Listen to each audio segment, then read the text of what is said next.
For people that snores, if you are the type, any small sleep, you started snoring, both man and woman.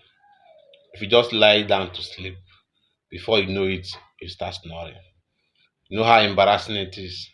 So if you suffer from snoring, what you do is every night before you sleep, take menstruator tea. Last thing before you go to bed, take menstruator tea.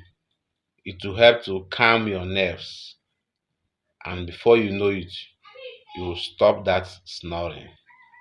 Menstruator tea is also very good for asthmatic patients.